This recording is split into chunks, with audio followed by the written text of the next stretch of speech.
നമുക്ക് ആദർശിന്റെ നയനയുടെ ഇന്നത്തെ നല്ലൊരു കഥ കേട്ടാലോ?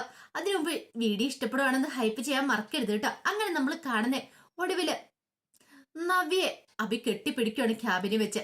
പെട്ടെന്ന് തന്നെ നവ്യ അവനെ അങ്ങോട്ട് മാറ്റിയിട്ട് പറഞ്ഞു, എടാ ഇത് ക്യാബിനാന്നുള്ള കാര്യം ഓർമ്മ വേണം, അറിയാലോ ഇവിടെ ക്യാമറയും കാര്യങ്ങളൊക്കെ ഉണ്ട്, ഓവറായിട്ടുള്ള പ്രകടനങ്ങളൊന്നും വേണ്ടാന്ന് പറഞ്ഞു.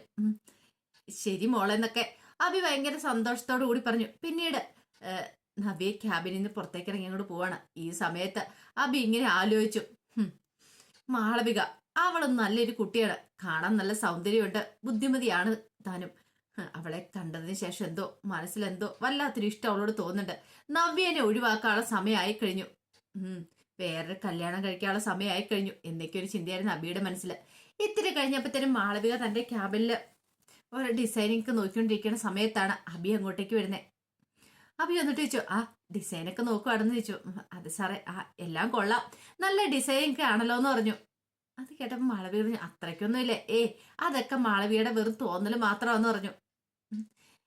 ഇത്രയും നാളും നയന കളക്ഷൻസ് ആയിരുന്നു മുൻപന്തിയില്, പക്ഷേ നയന ഇപ്പൊ തോൽപ്പിച്ച് മാളവിക കളക്ഷൻസ് ആണ് മുൻപന്തി നിൽക്കുന്നത്. എല്ലാത്തിനും കാരണം മാളവിക ഒറ്റ ഒരാളാണ്. ഈ വിജയത്തിന്റെ പിന്നില്, ഈ കമ്പനിയുടെ ഉയർച്ചയുടെ പിന്നില് മാളവിയാന്ന് പറഞ്ഞു. അതും പറഞ്ഞിട്ട് അബി കുറച്ച് ചോക്ലേറ്റ് അങ്ങോട്ട് നീട്ടുവാണ്. ഇത് മാളവികയ്ക്കുള്ളതെന്ന് പറഞ്ഞു. അപ്പോഴേക്കും മാളവിക ചോദിച്ചു, ഇതെന്താ സാർ? അതെ, ഞാൻ പറഞ്ഞല്ലോ ഇവിടുത്തെ വിജയത്തിന് പിന്നില് മാളവികയുണ്ട്, അപ്പൊ മാളവികയ്ക്ക് വേണ്ടിയിട്ട് ഞാൻ സ്പെഷ്യലായിട്ട് കൊടുക്കുന്ന ചോക്ലേറ്റ്സ് ആന്ന് പറഞ്ഞു. ഈ സമയത്ത് ക്യാബിന്റെ പുറത്ത് നവ്യ വന്നിട്ടുണ്ടായിരുന്നു. നവ്യ കേട്ടിതൊക്കെ നവ്യക്ക് സഹിക്കാൻ പറ്റിയില്ല. കാരണം നവ്യക്ക് മനസ്സിലായി ഇവൻ പഴയ സ്വഭാവം വീണ്ടും തുടങ്ങിയെന്ന്. നവ്യ ഇങ്ങനെ മനസ്സിൽ വിചാരിക്കുക, ഇവന്റെ പഴയ സ്വഭാവത്തിലേക്ക് വീണ്ടും പോകുന്നുണ്ട്, ഒരു കാരണവശാലും മാളവിയെ ചതിക്കാൻ ഇവനെ സമ്മതിക്കില്ല, കാണിച്ചു കൊടുക്കാം എന്നൊക്കെ ഒരു ചിന്തയോട് കൂടിയിട്ട് നവ്യ അവിടെ നിന്ന് അങ്ങോട്ട് പോകുവാണ്. ഈ സമയം അഭി ഇതൊന്നും അറിയുന്നുണ്ടായിരുന്നില്ല. അഭി മാളവികയോട് പറഞ്ഞു, മാളവികയുടെ കളക്ഷൻസ് എല്ലാം എനിക്ക് ഭയങ്കര ഇഷ്ടമാണ്, നല്ല കഴിവുള്ള കുട്ടിയാന്ന് പറഞ്ഞു. ഇത് കേട്ടപ്പോ മാളവിക ഒരു നാണത്തോടു കൂടി ഇങ്ങനെ നിൽക്കുകയാണ്. പിന്നീട് മാളവിയോട് ചോദിച്ചു, അല്ല മാളവികയ്ക്ക് എത്ര വയസ്സായെന്ന് ചോദിച്ചു. ഈ സെപ്റ്റംബർ വരുമ്പോ 25 വയസ്സ് ആവെന്ന് പറഞ്ഞു. ആണോ? കണ്ടാൽ അത്രയ്ക്കൊന്നും പറയില്ല കേട്ടോ, ഒരു 22 വയസ്സ് അത്രേ പറയുള്ളൂ. അല്ല കല്യാണത്തെ കുറിച്ചൊന്നും ചിന്തിക്കുന്നില്ലേന്ന് ചോദിച്ചു. അപ്പോഴേക്കും മാളവി ഇങ്ങനെ ഒന്ന് ആലോചിച്ചു. എന്നിട്ട് പറഞ്ഞു, സാറേ ഇപ്പൊ കല്യാണത്തെ കുറിച്ചൊന്നും ഞാൻ ചിന്തിക്കുന്നില്ല, ഒരു 10-30 കഴിഞ്ഞിട്ട് പോലെ കല്യാണമൊക്കെ, ഇപ്പോഴത്തെ പെൺകുട്ടികൾ അങ്ങനെ ചിന്തിക്കുന്ന. അപ്പോഴേക്കും അഭി പറഞ്ഞു, എന്നാലും കണ്ടിട്ടുണ്ടെങ്കിലേ അത്രയും പ്രായമൊന്നും പറയില്ല, 25 വയസ്സ്, അതാ പിന്നെ എന്നെ അത്ഭുതപ്പെടുത്തുന്നത്. അപ്പോഴേക്കും മാളവി ഇങ്ങനെ മനസ്സിലിങ്ങനെ പറയണം, എടാ എനിക്ക് വയസ്സ് 30 കഴിഞ്ഞടാ, നീ എന്താ വിചാരിച്ചോണ്ടിരിക്കണേ, നിന്റെ സോപ്പി എനിക്ക് അങ്ങോട്ട് ഇഷ്ടപ്പെടുന്നുണ്ട് എന്നുള്ള മട്ടിലാണ് മാളവി നിൽക്കുന്നത്.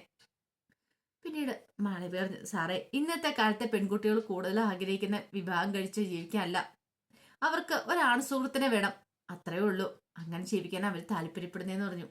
അഭി പറഞ്ഞു, അത് ശരിയാ, മാളവിക്ക് ഇനി അങ്ങനെ ഏതെങ്കിലും വലിയ ആൺ സുഹൃത്തോ മറ്റോ ഉണ്ടോന്ന് ചോദിച്ചു. മാളവി പറഞ്ഞു, എനിക്കോ? എനിക്ക് അങ്ങനെയൊന്നും ഇല്ല. അതെന്ത് പറ്റി? കുറെ പ്രപ്പോസലുകളൊക്കെ വന്നാ സാറേ, എനിക്ക് അതിനോടൊന്നും താല്പര്യം ഇല്ലായിരുന്നു പറഞ്ഞു.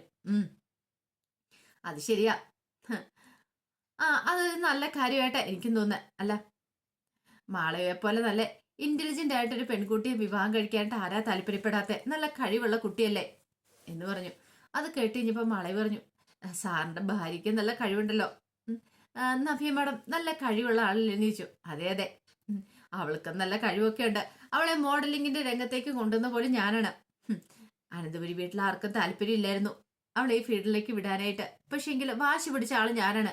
പെൺകുട്ടികളെ ഇങ്ങനെ വീട്ടിൽ തളച്ചിടാനുള്ളതല്ലെന്നേ, അവർക്ക് കഴിവുണ്ടെങ്കിൽ അതൊക്കെ പുറത്തെടുക്കണം. അവൾക്ക് വേണ്ടി വാശി പിടിച്ചിട്ട് ഞാനാണ് അവളെ ഈ രംഗത്തേക്ക് കൊണ്ടുവന്ന് അവളെ ഇത്ര ഉയർച്ചയിൽ എത്തിച്ച് എന്നൊക്കെ ഇങ്ങനെ അഭിയങ്ങ് തള്ളിമറിച്ച് വിടുവാണ്. മാളവികയുടെ കാര്യം തന്നെ കണ്ടോ, ഈ ചെറിയ പ്രായത്തില് ഇത്ര വലിയ കാര്യങ്ങളൊക്കെ നടത്തില്ല എന്നൊക്കെ ചോദിച്ചുകൊണ്ട് മാളവികയെ പ്രശംസിക്കുകയാണ്. പിന്നീട് അഭി പറഞ്ഞു, ഇനി ഇതുപോലെ നല്ല നല്ല വർക്കുകളൊക്കെ ഉണ്ടാകണം, എന്തെങ്കിലും സംശയം ഉണ്ടോ എന്നോട് ചോദിക്കണം എന്നൊക്കെ പറഞ്ഞിട്ടാണ് അഭി പുറത്തേക്ക് ഇറങ്ങി പോകുന്നത്. അഭി പുറത്തേക്ക് ഇറങ്ങി കഴിഞ്ഞപ്പോഴത്തേനും മാളവിക മനസ്സിൽ പറഞ്ഞു, എടാ നിന്നെ അരച്ച് കലക്കി കുടിച്ചിട്ടാണ് ഞാൻ ഇങ്ങോട്ടേക്ക് വന്നിരിക്കുന്നേ, നിന്റെ സ്വഭാവം എനിക്ക് നല്ല പോലെ അറിയാം, നീ ഇപ്പം എന്താ കാണിക്കാൻ എടുക്കണമെന്നും എനിക്ക് നന്നായിട്ടറിയാം, അതീ മാളവികയുടെ അടുത്ത് നടക്കില്ലടാ എന്നൊക്കെ അവളിങ്ങനെ മനസ്സിൽ പറയുവാണ്. പിന്നീട് നവ്യ തന്റെ ഫ്രണ്ട് നമിതയെ കാണാൻ ചെല്ലുവാണ്. നമിതയെ കണ്ടിട്ട് ചോദിച്ചു, എന്തായി നമിതയെ കാര്യങ്ങളൊക്കെ? നവ്യെ, നീ ഇങ്ങനെ ധൃതി പിടിച്ചിട്ട് കാര്യമൊന്നുമില്ല. അറിയാലോ ഫോറൻസിക്കിന്റെ കാര്യങ്ങളൊക്കെ. പെട്ടെന്ന് ഇന്ന് കൊടുത്തിട്ട് നാളെ കിട്ടുന്ന കാര്യമൊന്നും അല്ല DNA ടെസ്റ്റ് നടത്തി കിട്ടുകയെന്ന് പറഞ്ഞാല്. അപ്പോഴേക്കും നവ്യ പറഞ്ഞു, അതൊക്കെ എനിക്കറിയാം. അതാണ് എന്നിൽ സംശയം ഉണ്ടാക്കിയത്. ഡേവിഡ് സാറിന് കൊടുത്തിട്ട് DNA ടെസ്റ്റിന്റെ സാമ്പിൾ കൊടുത്തിട്ട് പിറ്റേ ദിവസം തന്നെ എനിക്ക് വിവരം കിട്ടി. അപ്പോഴേ എനിക്ക് സംശയം തോന്നിയതാ. കാരണം അതിന് കുറെ താമസം എടുക്കുന്നല്ലേ അയാൾ പറഞ്ഞത്. അയാൾ കുറെ പിടിപാടുകളും കാര്യങ്ങളൊക്കെ ഉള്ളതുകൊണ്ട് പെട്ടെന്ന് റിസൾട്ട് കിട്ടിയെന്ന. പക്ഷെ അതല്ല അതിന്റെ ശരി. അതുകൊണ്ട് എനിക്ക് സംശയം ഉള്ളതുകൊണ്ടാണ് ഞാൻ നിന്നെയും കൂടെ ആ സാമ്പിളുകൾ ഏൽപ്പിച്ചതെന്ന് പറഞ്ഞു. അപ്പോഴേക്കും നമിത പറഞ്ഞു, അത് ശരിയാ, നിന്റെ ഊഹ ശരിയായിരുന്നു. കാരണം ഫോറൻസ് ലാബിലെ റിസൾട്ട് വന്നെന്ന് പറഞ്ഞു. എന്നിട്ടൊന്നും ഇങ്ങനെ ഭയങ്കര ആകാംക്ഷയോടെ നവ്യ ചോദിക്കുകയാണ്. അതെ, ആദർശന്റെ കുഞ്ഞല്ല ചന്തുമോള്, അത് അബിയുടെ മോളാന്ന് പറഞ്ഞു ചന്തുമോള്.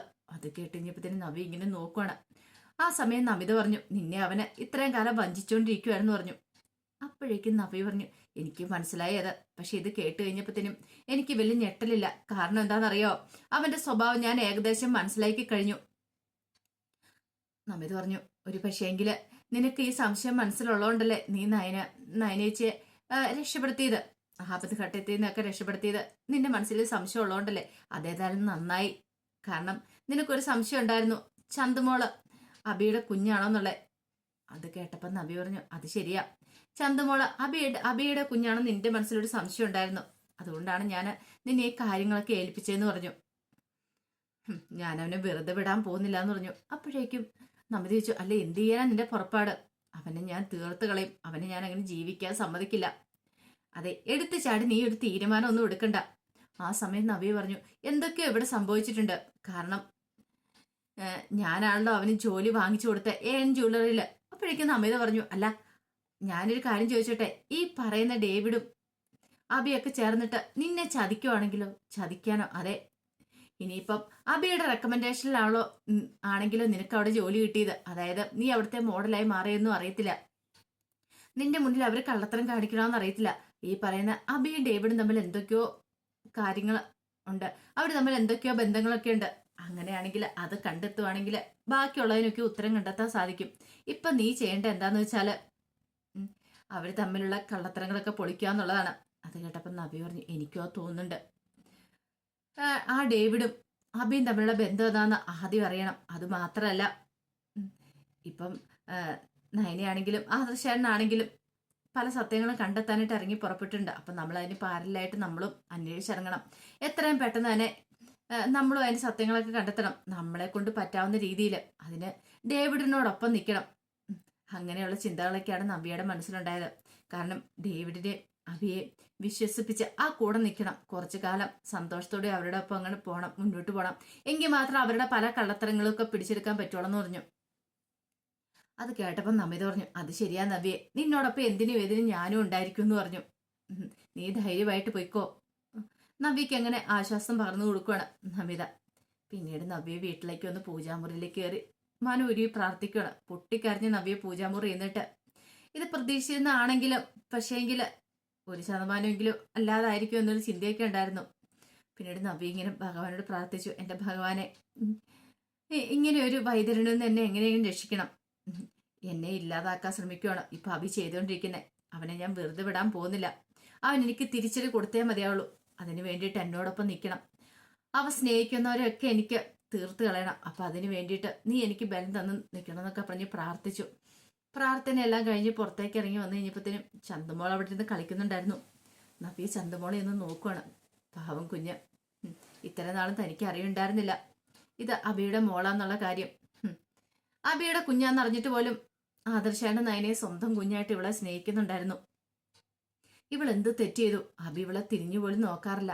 അപ്പോഴേക്കും ഇങ്ങനെ വല്ലാത്തൊരു ടെൻഷനോട് കൂടിയിട്ട് ചന്തുമോള് നവിയെ നോക്കണം. നവ്യ പറഞ്ഞു, പേടിക്കൊന്നും വേണ്ട, ഇരുന്ന് കളിച്ചോളാൻ പറഞ്ഞു. നവ്യക്കൊരു സഹതാപം തോന്നി ചന്തുമോളോട്. പിന്നെ എന്നാലും ചന്തുമോൾക്ക് ആകെപ്പാട് ടെൻഷന്.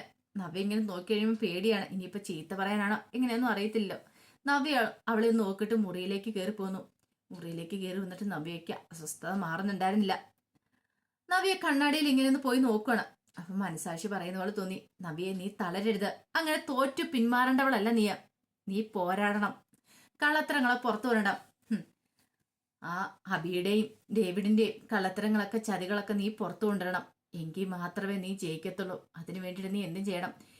ഈ നയനെയും ആദർശിനെ എല്ലാരെയും രക്ഷിക്കാനായിട്ട് നിന്നെ കൊണ്ട് സാധിക്കുള്ളൂ. നീ അതിനു വേണ്ടി പോരാടണം, ഈ കുടുംബത്തെ രക്ഷിക്കാനായിട്ട്. അവരോടൊപ്പം ചേർന്ന് നിന്നിട്ട് അബിയുടെ അമ്മയോടൊപ്പം ചേർന്ന് നിന്നിട്ട് അവരെ ഓരോ കാര്യങ്ങളൊക്കെ വിശ്വസിപ്പിച്ച് നീ അവർക്കെതിരെ പോരാടണം. അങ്ങനെ നീ ജയിക്കണം. അതെല്ലാം മനസാക്ഷി പറയുന്ന പോലെ തോന്നിക്കഴിഞ്ഞപ്പോഴത്തേനും നവ്യയ്ക്കൊരു ആത്മവിശ്വാസമൊക്കെ തോന്നി. അങ്ങനെ തോറ്റു കൊടുക്കാനായിട്ട് നവ്യ ഒരുക്കമായിരുന്നില്ല. പിന്നീട് ആദർശം മാളവികയെ കാണാനായിട്ട് ചെന്നു. അങ്ങനെ സംസാരിക്കണ സമയത്ത് മാളവികയോട് ആദർശം പറഞ്ഞു, മാക്സിമം അവനെ പ്രോത്സാഹിപ്പിക്കണം. കാരണം അവന് മാളവികയിൽ ഒരു വിശ്വാസവും കാര്യങ്ങളൊക്കെ വേണം അബിക്കെന്ന് പറഞ്ഞു. അത് കേട്ടുകഴിഞ്ഞപ്പോ മാളവിക പറഞ്ഞു, അതൊക്കെ ഉണ്ട് സാറേ. ഇപ്പൊ അബിക്ക് എന്നെ ഭയങ്കര വിശ്വാസമാന്ന് പറഞ്ഞു. ഞാൻ മാക്സിമം പ്രോത്സാഹിപ്പിക്കുന്നുണ്ട് അവനെന്ന് പറഞ്ഞു. പിന്നെ ഇടയ്ക്ക് എനിക്കൊരു സന്ദേശം വന്നിട്ടുണ്ടായിരുന്നു, നമ്മൾ ഉദ്ദേശിക്കുന്ന ആള് അവിടെ ആ ഹോട്ടലിലുണ്ടെന്നുള്ള കാര്യങ്ങളൊക്കെ, മോഡേൺ ഹോട്ടലിലുണ്ടെന്ന്. അത് കേട്ടുകഴിഞ്ഞപ്പം ആദർശം പറഞ്ഞു, അത് പിന്നെ നമുക്ക് അറിയാവുന്ന കാര്യമല്ലേ മാളവികയെ. അവിടെ കയറി പറ്റാൻ പറ്റുമായിരുന്നെങ്കിൽ എളുപ്പമായിരുന്നു. പക്ഷേ എങ്കിൽ അതിന് നമുക്ക് സാധിച്ചില്ലല്ലോ. മാളവി പറഞ്ഞു, ഒരിക്കലെങ്കിലും അവിടെ എനിക്കൊന്ന് പോകാൻ പറ്റുമായിരുന്നെങ്കിൽ പല കാര്യങ്ങളും ഞാൻ ചോർത്തിയെടുത്തേനെന്ന് പറഞ്ഞു. ആദർശം സാരമില്ല, നമുക്ക് നോക്കിയിരിക്കാം. ഇനിയിപ്പം അധികം വൈകാതെ തന്നെ ജ്വല്ലറിക്കാരുടെ കള്ളത്തരങ്ങളൊക്കെ പുറത്തു വരും. പിന്നെ ഈ പറയുന്ന അബിയും ഡേവിഡും തമ്മിൽ നല്ല അടുപ്പമുണ്ടെന്ന് എനിക്ക് തോന്നുന്നേ. നവ്യക്ക് അവിടെ ജോലി വാങ്ങിച്ചു കൊടുത്ത്, അല്ലെങ്കിൽ നവ്യ അവിടുത്തെ മോഡൽ ആക്കാനായിട്ട് റെക്കമെൻഡ് ചെയ്ത അബിയാണോന്ന് പോലും എനിക്ക് സംശയമുണ്ട്. പിന്നെ ഇപ്പൊ ഈ പറയുന്ന നവ്യ പറഞ്ഞിട്ടാണ് അബിക്ക് ജോലി കിട്ടിയെന്നൊക്കെയാണ് നബി പറയുന്നത്. പക്ഷെ അതൊന്നും അല്ല, അതിനപ്പുറത്തേക്ക് വേറെ എന്തൊക്കെയോ സത്യങ്ങളൊക്കെ ഉണ്ട്. അതൊക്കെ നമുക്ക് കണ്ടെത്തണം. ഒരുപക്ഷെ ഈ അബി മൂർത്തി ജ്വല്ലറി ഒറ്റിക്കൊടുത്തതിന്റെ പ്രതിഫലമായിട്ടായിരിക്കും അബിക്ക് അവിടെ മാനേജറായിട്ട് ജോലി പോലും കിട്ടിയിരിക്കുന്നത്. വളവി പറഞ്ഞു, അതെനിക്കും തോന്നുന്നുണ്ട് സാറേ. അതാ പറഞ്ഞത്. ഇപ്പൊ അവരുടെയൊക്കെ വിചാരം എന്താ, മൂർത്തി ജ്വല്ലറി തകർന്നുകൊണ്ടിരിക്കുക, അനിയാണല്ലോ MD ആയിട്ടിരിക്കുന്നേ. പക്ഷെ ഒരു കാര്യമുണ്ട്, മൂർത്തി ജ്വല്ലറി അങ്ങനെ തകരാനൊന്നും പോകുന്നില്ല. ഇനി കൂടിപ്പോയ 2-3 മാസം അതിനുള്ളിൽ തന്നെ നമ്മള് കള്ളത്തരങ്ങളൊക്കെ പുറത്തു കൊണ്ടുവരും. പുറത്തു കൊണ്ടുവന്നാൽ പിന്നെ അറിയാലോ. മാളവി പറഞ്ഞു, സാറ് ധൈര്യമായിട്ടിരിക്കുക, അധികം വൈകാതെ തന്നെ നമുക്ക് അവരുടെ കള്ളത്തരങ്ങളൊക്കെ പുറത്തു കൊണ്ടുവരാന്ന് പറയണം. അങ്ങനെ ആദർശ് തിരികെ പോയി. ഈ സമയത്ത് നയനെ ഇങ്ങനെ ഇരുന്ന് ആലോചിക്കുകയാണ്. പിന്നീട് നയനെ ഫോൺ എടുത്തിട്ട് മുത്തശ്ശിയെ വിളിക്കുക. അപ്പം മുത്തശ്ശൻ്റെ കയ്യിലായിരുന്നു ഫോണ്. അപ്പോഴേക്കും മുത്തശ്ശൻ പറഞ്ഞു, ദേ നയനമോട് വിളിക്കുന്നുണ്ടെന്ന് പറഞ്ഞു. ഇദ്ദേഹം അങ്ങോട്ട് കോൾ എടുക്കാൻ പറഞ്ഞു. ഞാനെടുത്താൽ ശരിയാകത്തില്ല, ഞാൻ എടുത്തിട്ട് നമ്മുടെ കള്ളത്തരങ്ങളൊക്കെ പൊളിയില്ലെന്ന് ചോദിച്ചു. അങ്ങനെ മുത്തശ്ശി കോൾ എടുത്തു. ആ പറമോളെ, എന്തൊക്കെയുണ്ട് വിശേഷങ്ങള്? എന്ത് പറ്റി പെട്ടെന്ന് ഇപ്പം വിളിക്കാനായിട്ട്? അതും വീഡിയോ കോളായിരുന്നു വിളിച്ചത്. അപ്പോഴേക്കും നയന പറഞ്ഞു, എനിക്ക് മുത്തശ്ശി ഓർമ്മ വന്നു. അപ്പൊ നിങ്ങളെ കാണണമെന്ന് സംസാരിക്കണം എന്നൊക്കെ തോന്നി. അല്ല, മുത്തശ്ശൻ അടുത്തുണ്ടോന്ന് ചോദിച്ചു. ഇവിടെ അടുത്ത് തന്നെ ഉണ്ടെന്ന് പറഞ്ഞു. എങ്കില് മുത്തശ്ശനൊന്ന് ഫോൺ കൊടുക്കാവോ, എനിക്ക് മുത്തശ്ശനോട് സംസാരിക്കാനാന്ന് പറഞ്ഞു. അത് കേട്ട് കഴിഞ്ഞപ്പോഴത്തേനും മുത്തശ്ശി പറഞ്ഞു, ദേ നയനമോൾക്ക് എന്തോ സംസാരിക്കാനുണ്ടെന്ന്. മുത്തശ്ശൻ പറഞ്ഞു, എനിക്ക് സംസാരിക്കാനൊന്നും ഇല്ല ആരോടും, എനിക്ക് ആരുടെ ഫോൺ കോളും വേണ്ടെന്ന് പറഞ്ഞു. അത് കേട്ടുകഴിഞ്ഞപ്പോ നയനിക്ക് ഭയങ്കര വിഷമമായി. മുത്തശ്ശി പറഞ്ഞു, കണ്ടില്ലേ, ഇതാ എന്ത് ചെയ്യാനെന്ന് പറ മോളെ. അപ്പോഴേക്കും നയന പറഞ്ഞു, ശരി മുത്തശ്ശി, എന്നാ ഞാൻ പിന്നെ വിളിക്കാന്ന് പറഞ്ഞിട്ട് നയന കോള് കട്ട് ചെയ്തു. മുത്തശ്ശി പറഞ്ഞു, നയനമോൾക്ക് ഭയങ്കര സങ്കടമായെന്ന് തോന്നേ. അത് കേട്ട് കഴിഞ്ഞപ്പോഴത്തേനും മുത്തശ്ശൻ പറഞ്ഞു, സാരമില്ല, ഇച്ചിരി സങ്കടമാവാൻ നല്ല കാര്യമാണ്. നമുക്ക് പല കള്ളത്തരങ്ങളും പുറത്തു കൊണ്ടുവരണമെങ്കിലേ ഇങ്ങനെയൊക്കെ നിന്നേ മതിയാകത്തുള്ളൂ എന്ന് പറഞ്ഞു. നിനക്കറിയാലോ വസുന്ധരെ, ഇപ്പൊ ഈ കുടുംബത്തിൽ നടക്കുന്ന കാര്യങ്ങളൊക്കെ എന്താന്നുള്ളത്. ഇത്രയും കാലത്തിന് ശേഷം ആദ്യമായിട്ടാണ് മൂർത്തി ജ്വല്ലറി താഴേക്ക് പോകുന്നത്, കൂപ്പുകുത്തുന്നത്. പക്ഷേങ്കിൽ അവിടുന്ന് ഒരു മൂർത്തി ജ്വല്ലറിക്ക് ഉയർച്ച ഉണ്ടാവണമെങ്കിൽ അത് ആദർശ് വിചാരിച്ചാൽ മാത്രമേ പറ്റുള്ളൂ. ആദർശയ്ക്ക് അതിന്റെ അന്വേഷണത്തിനാണല്ലോ, അവനെ കൊണ്ട് അത് കണ്ടുപിടിക്കാൻ പറ്റുമെന്ന് തന്നെയാണ് എന്റെ ഉറച്ച വിശ്വാസം. ഈ പറയുന്ന ജ്വല്ലറി ഇന്നലെ മുളച്ചാണ്. ഇന്നലെ മുളച്ചു പൊങ്ങിയ ജ്വല്ലറിക്ക് അധികകാലം ഒന്നും പിടിച്ചേക്കാൻ പറ്റില്ല. ഈ കുറച്ച് നാളുകളായിട്ട് മൂർത്തി ജ്വല്ലറി പതുക്കെ തകർച്ചയുടെ വക്കീൽ എത്തിക്കൊണ്ടിരിക്കുക. പരാജയം എന്താണെന്ന് അറിഞ്ഞു കഴിഞ്ഞാണ്. അതുകൊണ്ട് ഒരു വീഴ്ച ഉണ്ടായിട്ടുണ്ടെങ്കിൽ മൂർത്തി ജ്വല്ലറിക്ക് താങ്ങാൻ പറ്റും. പക്ഷെ ഇത്ര ഉയർച്ചയിൽ എത്തി നിന്നിട്ട് പെട്ടെന്ന് ഒരു താഴ്ച ഉണ്ടായി കഴിഞ്ഞിട്ടുണ്ടെങ്കിൽ അത് ജ്വല്ലറിക്ക് താങ്ങാൻ പറ്റില്ല. അങ്ങനെ ഒരു വീഴ്ചയായിരിക്കും വസ്തുത ഇനി അവർക്ക് ഉണ്ടാകാൻ പോകുന്നതെന്ന് പറഞ്ഞു. എന്റെ കൊച്ചുമോൻ ആദർശ് സത്യങ്ങളൊക്കെ കണ്ടെത്തിയിരിക്കും. എനിക്ക് ആ കാര്യത്തിൽ ഒരു വിശ്വാസക്കുറവില്ലെന്ന് പറഞ്ഞു. ഇതേ സമയത്ത് നന്ദുവും അനിയും കൂടെ സംസാരിക്കുകയാണ്. അപ്പോഴേക്കും അനി നന്ദുവിനോട് പറഞ്ഞു, നന്ദു, എനിക്ക് ബലമായ സംശയമുണ്ട്, ഈ ജ്വല്ലറിക്കാര് ഇത്ര പണിക്കൂലി ഒന്നും ഇല്ലാതെ സ്വർണം കൊടുക്കുന്നേ, സ്വർണത്തിന് ഇത്ര വില താഴ്ത്തി കൊടുക്കുന്നതിന് കാരണം അവർക്ക് കള്ളക്കടത്ത് സ്വർണം കുറെ വരുന്നുണ്ടെന്ന് പറഞ്ഞു. അങ്ങനെയാണെങ്കിൽ അവരുടെ കള്ളക്കടത്ത് സ്വർണം പിടികൂടുവാണെങ്കിൽ ഉറപ്പായിട്ടും അവര് തകർന്നു പോകുന്നു പറഞ്ഞു. നന്ദു പറഞ്ഞു, നീ ഉദ്ദേശിക്കുന്ന പോലെ അങ്ങനെ ഈസി ആയിട്ടുള്ള കാര്യമല്ലത്. അവര് കൊണ്ടുവരുന്ന കള്ളക്കടത്ത് സ്വർണം മുഴുവൻ പിടിക്കാന്ന് പറഞ്ഞിട്ടുണ്ടെങ്കിൽ അറിയാലോ, അവർക്ക് നല്ല പിടിപാടും കാര്യങ്ങളൊക്കെ ഉണ്ടെന്ന് പറഞ്ഞു. അനി പറഞ്ഞു, അത് പിടിക്കുവാണെങ്കിൽ നമുക്ക് എത്രയും പെട്ടെന്ന് തന്നെ രക്ഷപ്പെടാമെന്ന് പറഞ്ഞു. നന്ദു പറഞ്ഞ കാര്യങ്ങളൊക്കെ ശരി തന്നെയാ. ആദർശാണ്ട് ഇനി പിന്നിലുണ്ടല്ലോ. ആദർശാണ്ട് അവരെ കുറിച്ചുള്ള കള്ളത്തരങ്ങൾ കണ്ടെത്താൻ നടക്കൂലേ. നീ പേടിക്കാതിരിക്കടാ ഇനി. ധൈര്യമായിട്ടിരിക്കാനൊക്കെ പറഞ്ഞ് സമാധാനിപ്പിക്കണം. പിന്നീട് പറഞ്ഞു, ഇന്നേ ഉച്ചയ്ക്ക് നവീനേണ്ണ ഒരു പാർട്ടി വെച്ചിട്ടുണ്ടെന്ന് പറഞ്ഞു. പാർട്ടിയോ? അതേന്നെ, പാർട്ടി വെച്ചിട്ടുണ്ട്. നീ വരത്തില്ലേന്ന് ചോദിച്ചു. ഞാനെന്തിനു വരണം? നിനക്കല്ലേ നവീൻ പാർട്ടി പറഞ്ഞിരിക്കുന്നേ. എടാ, നിനക്കറിയാലോ നയനേച്ച പുറത്തിറക്കിയത് നവീനണ്ണല്ലേ. നമ്മൾ അങ്ങോട്ടും പാർട്ടി കൊടുക്കാണ്ട് നവീനണ്ട് ഇങ്ങോട്ടും പാർട്ടി തരാറുണ്ട്. അപ്പൊ വിളിച്ചപ്പോ എനിക്ക് പോവാതിരിക്കാൻ പറ്റില്ല എന്ന് പറഞ്ഞു. നിനക്കും കൂടെ വന്നാൽ എന്താന്ന് ചോദിച്ചു. ഓ, വിളിക്കാത്ത സദ്യയൊക്കെ ഉണ്ടാൻ പോകേണ്ട കാര്യം എനിക്കില്ല എന്ന് പറഞ്ഞു. എടാ, ഇങ്ങനൊന്നും പറയരുത്. ഞാൻ ഒരു കാര്യം ചെയ്യാം, നവീനോട് പറയാൻ നിന്നെ കൂടെ വിളിക്കാനായിട്ട്. വേണ്ട വേണ്ട, അതിന്റെ ആവശ്യമൊന്നും ഇല്ല എന്ന് പറഞ്ഞു. കണ്ടോ, ഇതാ പറഞ്ഞേ. എടാ, നീയും കൂടെ ഉണ്ട്, ഒരു രസമല്ലേടാ, നമുക്ക് എല്ലാവർക്കും കൂടെ അടിച്ചു പൊളിച്ചിരുന്ന് ആഘോഷിക്കാലോ എന്ന് പറഞ്ഞു. അത് കേട്ട പനി പറഞ്ഞു, വേണ്ട, അതിന്റെ ആവശ്യമൊന്നുമില്ല. അല്ലെങ്കിലും വിളിച്ചാലും എനിക്ക് കുറെ തിരക്കൊക്കെ ഉണ്ട്, എനിക്ക് വരാൻ പറ്റില്ല എന്ന് പറഞ്ഞു. നന്ദു പറഞ്ഞു, കണ്ടോ, നിനക്ക് വല്ലാത്തൊരു ബുദ്ധിമുട്ട് തന്നെ. എടാ, നീ വിഷമിക്കൊന്നും വേണ്ട. ഇനിയിപ്പോ ആരൊക്കെ എന്തൊക്കെ പാർട്ടി എന്ന് പറഞ്ഞാലും ഞാൻ അവരോടൊപ്പം പോകാനൊന്നും പോകുന്നില്ല. എന്റെ ജീവിതത്തിൽ ഒരു പുരുഷനുണ്ടെങ്കിൽ അത് നീ മാത്രമായിരിക്കും. അതിനൊരു മാറ്റം ഉണ്ടാകാൻ പോകുന്നൊന്നുമില്ല എന്നൊക്കെ പറഞ്ഞ് നന്ദു അങ്ങോട്ട് പോകുമ്പോഴത്തേനും അനി ഇങ്ങനെ ആലോചിക്കുവാണ് എന്ത് ചെയ്യണമെന്ന്. കാരണം ഇനി എങ്ങാനും തനിക്ക് ഇവിടെ നഷ്ടപ്പെട്ടു പോകാമെന്നൊരു പേടിയാണ് തന്നെ ഇവിടം വരെ എത്തിച്ചേർത്തിയിരിക്കുന്നത്. ഇനിയിപ്പോ നവീന്റെ സ്വഭാവമായിട്ട് പറയാനും പറ്റില്ല. അവൻ ഇവളുടെ വീട്ടിൽ ചെന്ന് ആലോചന നടത്തിയിട്ടുണ്ടെങ്കിൽ അവരുറപ്പായിട്ട് സമ്മതിക്കുക തന്നെ ചെയ്യും. അതൊക്കെ ഓർത്ത് കഴിഞ്ഞപ്പോൾ എനിക്കും വല്ലാത്തൊരു ബുദ്ധിമുട്ടായി. അപ്പോൾ അതിന്റെ വിശേഷങ്ങളൊക്കെ ഇന്ന് കാണുന്നത്. ഇതിന്റെ ബാക്കി വിശേഷങ്ങളുമായിട്ട് വൈകുന്നേരത്തെ പ്രമോയി വരാട്ടോ. ഒരിക്കൽ കൂടി എല്ലാവർക്കും ശുഭദിനം നേർന്നുകൊണ്ട് നിർത്തുന്നു.